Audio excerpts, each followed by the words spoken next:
Friends, मैं Amit sir और आपका हमारे जूम इंस्टीट्यूट ऑनलाइन चैनल में फिर से एक बार बहुत बहुत स्वागत है। हम लोग सम बेसिक कॉन्सेप्ट्स के टॉपिक में आज आपसे जिस पॉइंट पर बात करने वाले हैं वो टॉपिक है लिमिटिंग रिएजेंट।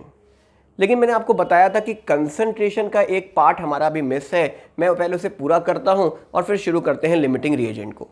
चलिए आइए शुरू करते हैं अबाउट लिमिटिंग रिएजेंट, लेकिन उसके पहले कंसंट्रेशन का एक बेसिक पॉइंट क्लियर कर लेते हैं। कंसंट्रेशन में मैंने आपसे बताया था कि मिक्सिंग का क्या केस होता है। अगर आप कोई मिक्सिंग परफॉर्म करते हो तो उस मिक्सिंग का क्या पॉइंट है, हमें यह क्लियर करना जरूरी होगा। आइए पहले मिक्सिंग को समझते हैं कि कंसंट्रेशन की मिक्सिंग का क्या मतलब हुआ। मान लो मेरे पास दो अलग अलग शुगर के सॉल्यूशन है।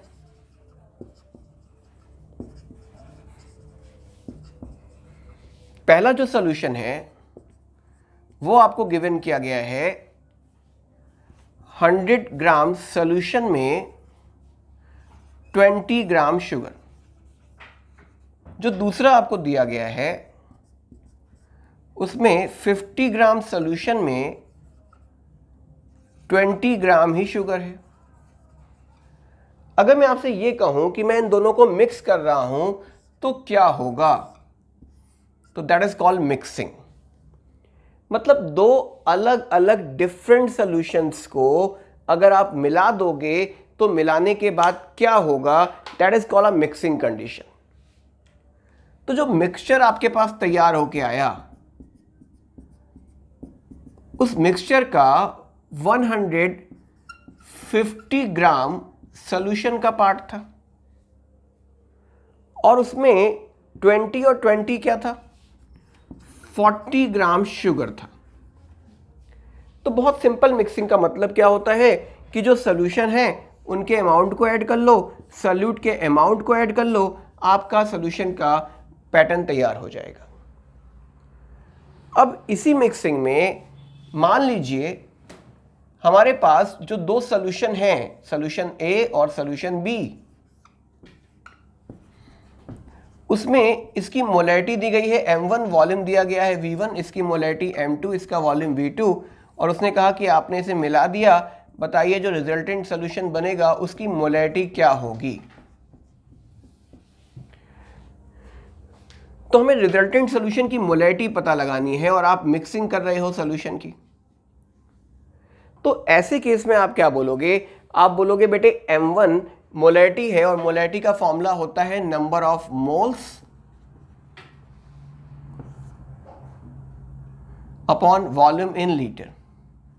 तो अगर आप मोलैरिटी और वॉल्यूम का मल्टीप्लाई कर दोगे तो क्या आ जाएगा, मोल्स आ जाएंगे सैल्यूट के, और सैल्यूट के मोल्स यानी सैल्यूट का अमाउंट की बात हो रही है। और जब आप दो सोल्यूशन मिलाते हो तो सैल्यूट का अमाउंट तो ऐड हो जाता है ना। तो इस सोल्यूशन और इस सोल्यूशन को मिलाओगे तो सैल्यूट का अमाउंट क्या हो जाएगा, ऐड हो जाएगा। ऐड होने का मतलब हमारा सोल्यूशन क्या है, mv, m1 v1 क्या हो गया, moles of first, m2 v2 क्या हो गया, मोल्स ऑफ सेकेंड। और जब आप इन दोनों को मिलाओगे तो क्या होगा, आप कहोगे m1 v1 पहले वाले में मोल्स, m2 v2 दोनों के मोल्स, आप जोड़ दो तो क्या मिल गया, टोटल मोल्स मिल गए। और मोलैरिटी निकालने के लिए अगर आपके पास टोटल मोल्स हैं तो क्या चाहिए आपको, वॉल्यूम भी चाहिए होगा, और वॉल्यूम कितना होगा, v1 प्लस v2। तो ये क्या हुआ, ये आपका मिक्सिंग का एक पर्टिकुलर फॉर्मूला है। तो क्या फॉर्मूला है, molarity equals to m1 v1 plus m2 v2 upon v1 plus v2। तो वी हैव अ फॉर्मूला कि आपको अगर कोई सोल्यूशन दिया गया है और आपसे मोलैरिटी पूछता है तो आप इस मिक्सिंग के साथ प्रॉब्लम को सॉल्व कर सकते हो। मिक्सिंग के कुछ और भी कॉन्सेप्ट्स हैं जो हमें अप्लाई करने आने चाहिए, लेकिन बात उठती है कि मिक्सिंग करते समय आपको सिर्फ क्या बातें ध्यान रखनी है। बेसिक कॉन्सेप्ट क्या है, बेसिक कॉन्सेप्ट है कि सैल्यूट का अमाउंट अलग निकाल लो और सोल्यूशन का अमाउंट अलग निकाल लो, और सैल्यूट के अमाउंट को ऐड कर लो, सोल्यूशन के अमाउंट को ऐड कर लो, तो आपके पास सैल्यूट का अमाउंट होगा और सोल्यूशन का अमाउंट होगा। उससे आप सॉल्वेंट का अमाउंट निकाल के मोलैरिटी निकाल सकते हो, आप उसमें मास मालूम है डेंसिटी का यूज करके वॉल्यूम निकाल सकते हो। तो आप कई बातें कर सकते हो क्वेश्चन के साथ। यानी इस बात को आपको समझना होगा कि मिक्सिंग के समय हमें क्या पॉइंट समझने होते हैं। चैप्टर के एंड में मैं आपको सम बेसिक कॉन्सेप्ट के अबाउट 15 to 20 बेसिक क्वेश्चंस करवाऊंगा जो हर कॉम्पिटिटिव एग्जाम के लिए बहुत इंपॉर्टेंट होंगे और 11th के लिए भी बहुत इंपॉर्टेंट क्वेश्चंस होते हैं। वो अगर वो आपको समझ आ जाते हैं तो पूरा का पूरा चैप्टर आप बेसिकली समझ पाते हो। तो जब हमारा सम बेसिक कॉन्सेप्ट खत्म होगा तो जो लास्ट क्लास होगी उसमें मिक्सिंग के 3 न्यूमेरिकल मैं आपसे डिस्कस करता हूं और वो 3 मिक्सिंग के न्यूमेरिकल आपको हेल्प करेंगे अपनी सारी बातों को समझ जाने में। तो मिक्सिंग के टॉपिक को हम यहीं पूरा करते हैं और हम शुरू करते हैं अब लिमिटिंग रिएजेंट के बारे में। देखिए बेटे, लिमिटिंग रिएजेंट होता क्या है और उसका इंपॉर्टेंस क्या है, अब हमें यह क्लियर करना है। किसी रिएक्शन का लिमिटिंग रिएजेंट, हिंदी में से हम लोग सीमांत अभिकर्मक कहते हैं। अगर आप कोई बच्चा यूपी बोर्ड का है तो वो सीमांत अभिकर्मक नाम से भी इसे जानता होगा। तो लिमिटिंग रिएजेंट होता क्या है और किस तरीके से इसका यूज किया जाए, समझने के लिए चलिए एक बात करते हैं। क्या हमारे मिस्टर एक्स ने सोचा कि यार कोई बिजनेस किया जाए, कोई ऐसा बिजनेस जिसमें मुझे प्रॉफिट भी हो। तो उनके माइंड में आया कि चलो हम एक बिजनेस करते हैं और उस बिजनेस में हम तैयार करते हैं पेन को। सोचा पेन बनाते हैं। उसे बनाने के लिए उन्होंने 3 अलग अलग लोगों को काम दे दिया। ये बहुत डेंजरस है। अब होगा क्या, मिस्टर एक्स ने मिस्टर ए को, मिस्टर बी को और मिस्टर सी को कुछ काम दिए। वो क्या, उन्होंने कहा मिस्टर ए को कि तुम्हें पेन की बॉडी तैयार करवानी है। मिस्टर बी से कहा कि जो इंक मौजूद है ना तुम उसे तैयार करवाओगे। और मिस्टर सी से कहा कि जो कैप लग रही है इसके ऊपर वो कैप का काम तुम करोगे। तो ये 3 अलग अलग पार्ट बनाने के लिए मिस्टर ए, मिस्टर बी और मिस्टर सी निकल पड़े। After 1 day mister A, mister B और मिस्टर सी ने मिस्टर एक्स को एक इंफॉर्मेशन दी। क्या इंफॉर्मेशन दी? इंफॉर्मेशन ये दी कि टोटल मिला के 1072 बॉडी प्रिपेयर हो चुकी है। इन्होंने बताया कि 872 इंक रेडी हो चुकी है। इन्होंने बताया 1274 इंक कैप तैयार हो चुकी है। मिस्टर एक्स बहुत ज्यादा कंफ्यूज हो गए कि मुझे तो पेन तैयार करवाने हैं और इन तीनों ने तो अलग अलग नंबर बनवा के मुझे भेज दिया। तो now the problem is what, कि अगर मैं आपसे पूछूं कि बताइए कितने पेन तैयार किए जा सकते हैं, तो आप कहोगे कि पेन तो 872 तैयार होंगे। 873 पेन तैयार नहीं हो सकते। मैंने पूछा क्यों, आप कहोगे यार इंक ही नहीं तो पेन कैसे बनेगा। तो इस पर्टिकुलर सिस्टम को अगर आप समझते हो तो ये बात समझनी होगी कि अगर कोई केमिकल रिएक्शन जिसमें ए, बी और सी आपस में रिएक्शन करके क्या बना रहे हो, प्रोडक्ट बना रहे हो, ये है हमारा ए, बी और सी, और हम आपसे पूछें कि बताइए कितना प्रोडक्ट रिएक्शन में बनेगा, तो आप कहोगे अब मुझे ये बात तो समझ आती है कि जो सबसे पहले खत्म हो जाएगा वहीं पर रिएक्शन रुक जाएगा। जैसे 872 जैसे ही आपने मार्कर तैयार करवाए या पेन तैयार करवाए, अगला रिएक्शन तुरंत स्टॉप हो गया।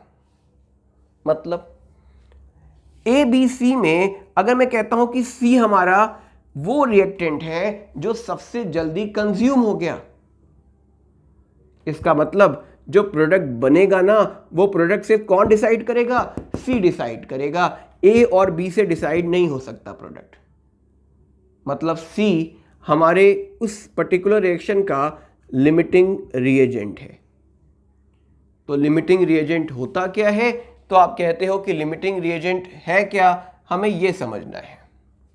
लिमिटिंग रिएजेंट किसी केमिकल रिएक्शन का वो रिएक्टेंट है जो रिएक्शन के बाद टोटली कंज्यूम हो जाए, मतलब रिएक्टेंट वो जो क्या हो जाए, आप कहते हो टोटली कंज्यूम हो जाए, that type of reactant termed as limiting reagent. Clear है बातें? तो टोटली कंज्यूम होने वाला रिएक्टेंट क्या कहलाता है? लिमिटिंग रिएजेंट कहलाता है। दूसरी बात, ये रिएजेंट हेल्प करता है क्या? टू डिसाइड व्हाट, क्या डिसाइड करने में? To decide the amount of product that form, जो क्या हो, फॉर्म होगा रिएक्शन में।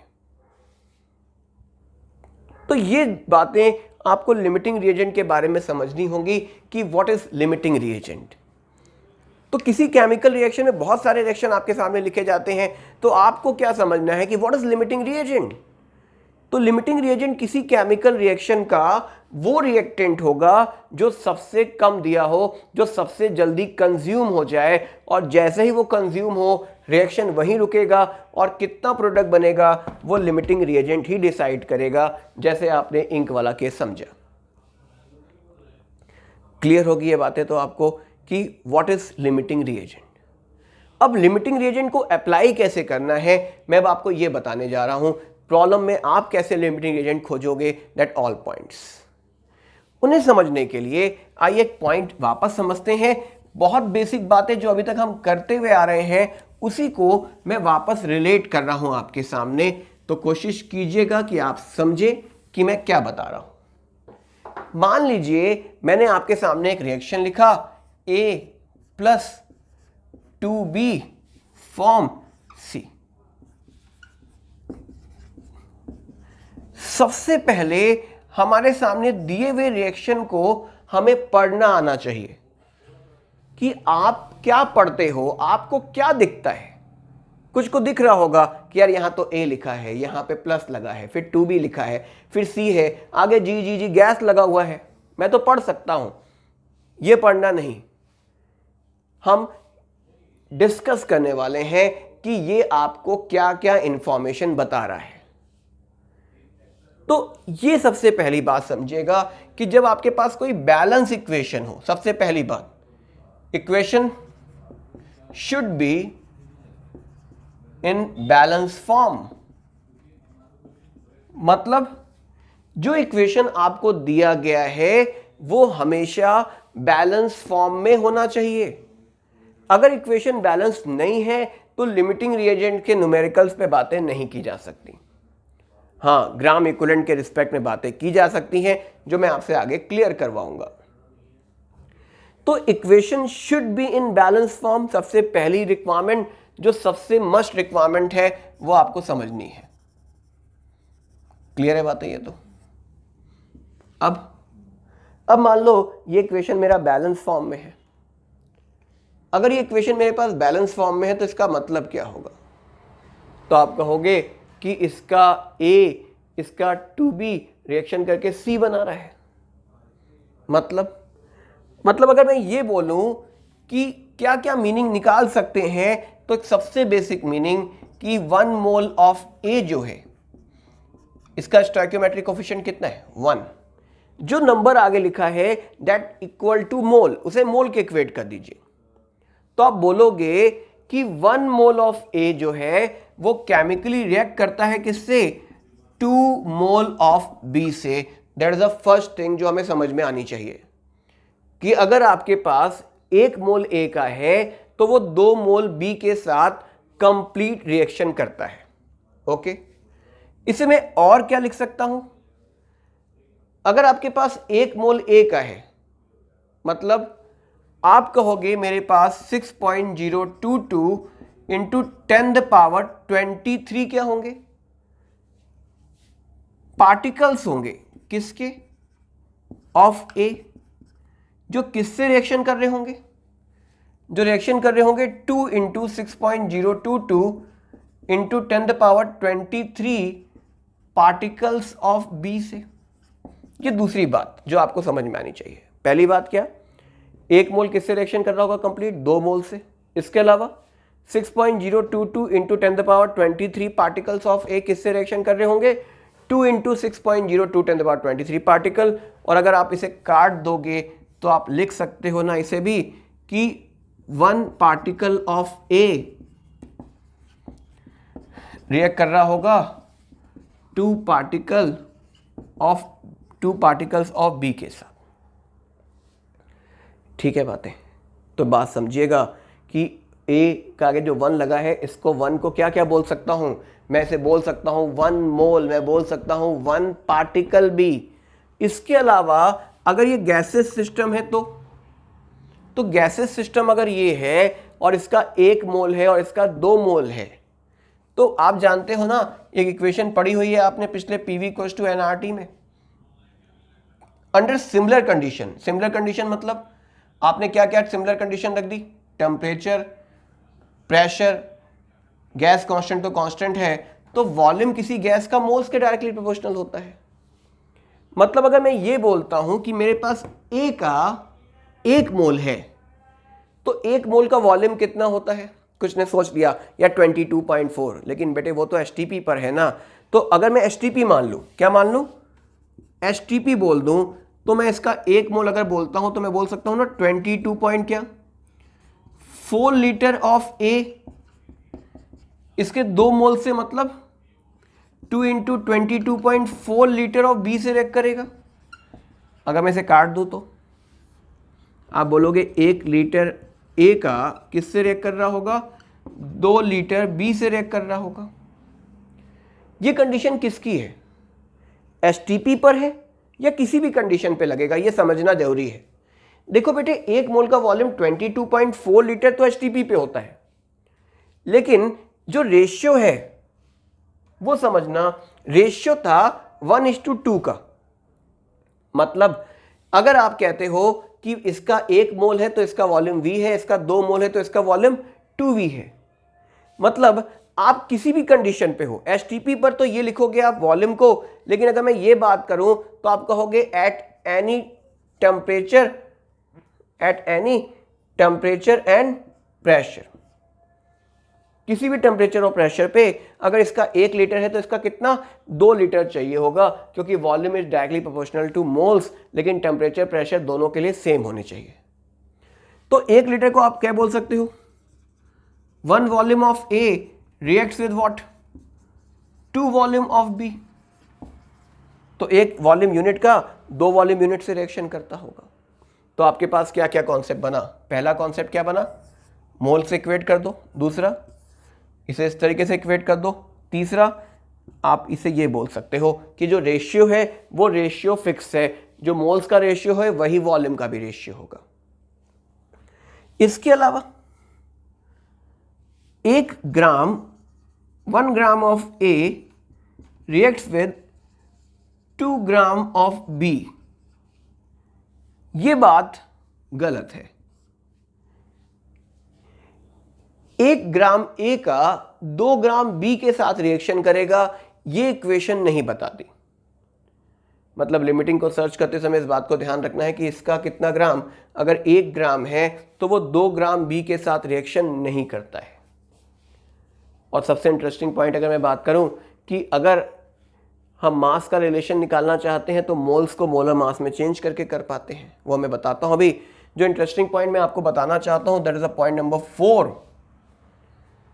वो है ग्राम इक्विवेलेंट कॉन्सेप्ट कि ए का 1 ग्राम इक्विवेलेंट अगर आपके पास है, अगर मुझे ग्राम इक्विवेलेंट निकालना आता हो, कुछ तो निकालना आपको आता है लेकिन बहुत सारे नहीं आते, वो बताऊंगा मैं आपको आगे। तो इस बात को ध्यान रखिएगा, अगर 1 ग्राम इक्विवेलेंट किसका आपके पास है? ए का, तो वो उसके 2 ग्राम इक्विवेलेंट बी से रिएक्शन करेगा। सही गलत? क्वेश्चन आ गया। तो आपने कहा मोल को तो जानता था ना, 1 मोल ए के 2 मोल बी से करता है, लेकिन ग्राम इक्विवेलेंट कॉन्सेप्ट में इस बात को ध्यान रखिएगा कि 1 gram equivalent of A 2 gram equivalent of B से रिएक्ट करता है, ये रॉन्ग बात है। ग्राम इक्विवेलेंट का यही तो इंटरेस्टिंग पॉइंट है। क्या इंटरेस्टिंग पॉइंट है? कि ग्राम इक्विवेलेंट इक्वेशन में कुछ भी लिखा हो, यहां पे 4, यहां 6, यहां 2, यहां 9, यहां 1, यहां 11, कुछ भी, ग्राम इक्विवेलेंट जब रिएक्शन कंप्लीट होता है तो दोनों के ग्राम इक्विवेलेंट भी कंप्लीट होते हैं। मतलब आप इसे क्या लिखोगे, आप लिखोगे 1 gram equivalent of A reacts with 1 gram equivalent of B. जैसे मान लो ये रिएक्शन लिख के आ जाता है आपके पास,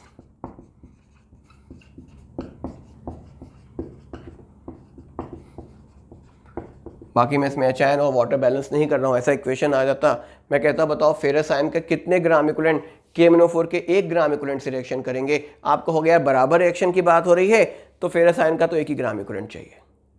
मैंने कहा बताओ इसका 1 मोल है, इसके कितने मोल चाहिए होंगे, आप बोलोगे अब मुझे सॉल्व करना पड़ेगा, इसके 5 मोल चाहिए होंगे। तो मोल कॉन्सेप्ट में इक्वेशन का बैलेंस होना जरूरी है। अगर मान लो ऐसा इक्वेशन होता और ग्राम इक्विवेलेंट से मैं कहता तो करो, तो आप कहोगे यार मैं कह सकता हूं कि इसका 1 ग्राम इक्विवेलेंट इसके 1 ग्राम इक्विवेलेंट से रिएक्शन करता है, लेकिन अगर मैं मोल्स के रिस्पेक्ट में कहूं तो आप कहोगे इसका 1 मोल इसके 1 मोल से रिएक्शन नहीं करता। We need what, balance form. Gram equivalent के साथ बैलेंसिंग की नीड नहीं पड़ती, लेकिन मोल कॉन्सेप्ट के साथ आपको नीड पड़ती है किसकी, बैलेंसिंग की। तो आपको ये बात समझ में आनी चाहिए कि कोई इक्वेशन अगर आपको दिया हुआ है, अगर वो इक्वेशन गैसेस सिस्टम में है तो वॉल्यूम भी रिलेट होगा, और अगर गैसेस सिस्टम में नहीं है तो वॉल्यूम रिलेट नहीं होता है। अंडरस्टैंड, क्लियर है इतनी बातें? चलिए हम बातें करते हैं आपसे आगे। अब मैं आपको बताने जा रहा हूँ कि आप कैसे प्रॉब्लम सॉल्व करोगे। तो आपने देखा कि आपके पास जब 2 रिएक्शन लिखा होता है तो आप उसे रिलेट कर सकते हो मोल्स से, उसे रिलेट कर सकते हो उसके वॉल्यूम से, उसे गैसेस फॉर्म में वॉल्यूम से आप रिलेट कर सकते हो, उसे मास से भी।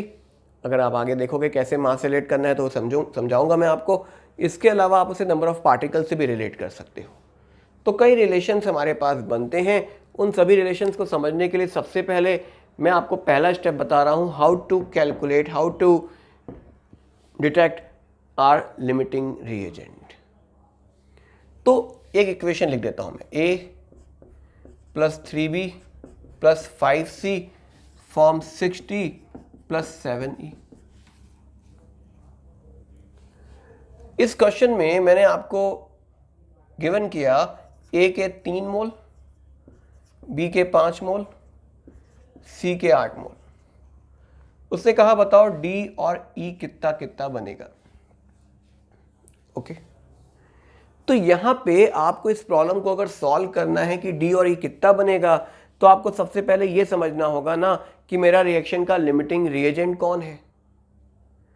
अगर आप लिमिटिंग रिएजेंट नहीं ढूंढ सकते, इसका मतलब हमारी प्रॉब्लम आगे सॉल्व नहीं हो सकती। तो अब लिमिटिंग रिएजेंट कैसे ढूंढें, मैं आपको यह बताने वाला हूं। लिमिटिंग रिएजेंट ढूंढने के लिए आपके पास 2 मेथड है। एक हमारी ट्रिक, एक हमारा मेथड। ये मेथड अप्लाई करते हैं 11th स्टैंडर्ड के बच्चे, जब वो एकेडमिक एग्जामिनेशन में बैठे होते हैं और उनको लिख के बताना है आंसर। ये हमारे क्वांटिटेटिव बच्चे यूज करते हैं, जिन्हें सिर्फ क्या करना है, आंसर को स्मॉल टाइम इंटरवल में क्लियर करके देना है।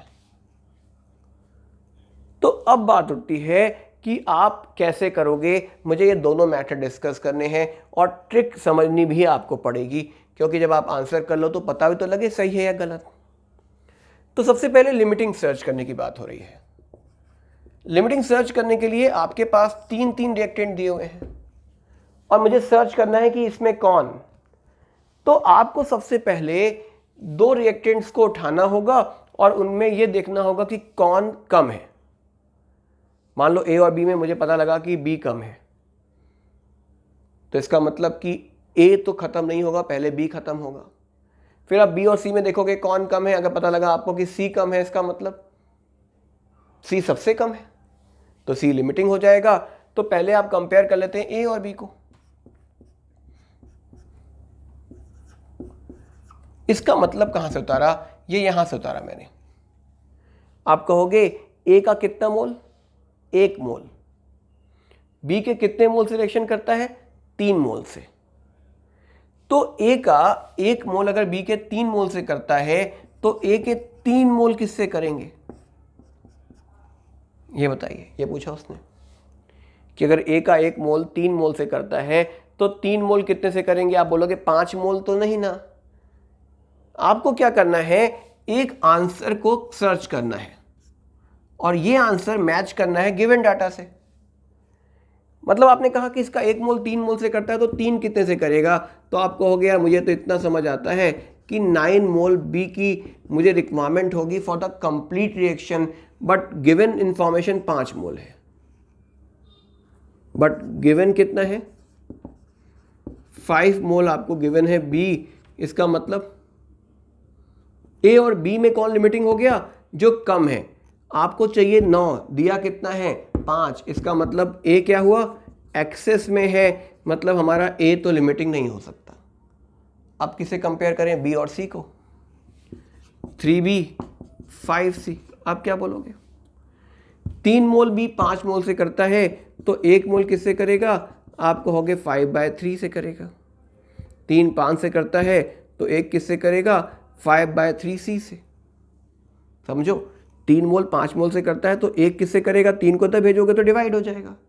है कितना बी, आपको हो गए बी मुझे दिया गया है 5 मोल, तो 5 मोल बी किससे करेगा, आपको हो गए 5/3 इंटू 5 25/3 मोल से, यानी 8 पॉइंट समथिंग, 8 16 24। तो मुझे कितने मोल चाहिए, 8.33 मोल सी के चाहिए। सी कितना है, सी तो 8 ही मोल है। इसका मतलब रिएक्शन में सी हमारे पास जो है वो क्या है, कम या ज़्यादा, तो आपको हो गया सी तो हमारे पास बहुत कम है। सी चाहिए कितना 8.3 चाहिए, बट गिवन कितना है, आपने कहा गिवन तो 80 मोल है, मतलब सो क्या मिला आपको, मतलब तो आप क्या कहोगे, सो सी इज लिमिटिंग रिएजेंट। आपको रिक्वायरमेंट है 8.33 की, गिवन कितना है 8, तो सी क्या होगा रिएक्शन का, लिमिटिंग रिएजेंट हो जाएगा। अब ट्रिक पे आते हैं, अगर ना समझ आया तो एक बार फिर से देख लीजिएगा। एक बार मैं एक और प्रॉब्लम सॉल्व कराऊंगा मेथड से, ठीक है, कि आप मेथड भी समझ सकें। ट्रिक देखो क्या है, कितने कितने मोल दिए, 3 5 और 8। ओके, एक काम बस, जो इनकी स्टोइकियोमेट्रिक कोफिशिएंट लिखा हुआ है उस कोफिशिएंट से इस वैल्यू को डिवाइड कर दो। इसका 1, इसका 3, इसका 5, ये कितना आया 3, 1.67, 1.6।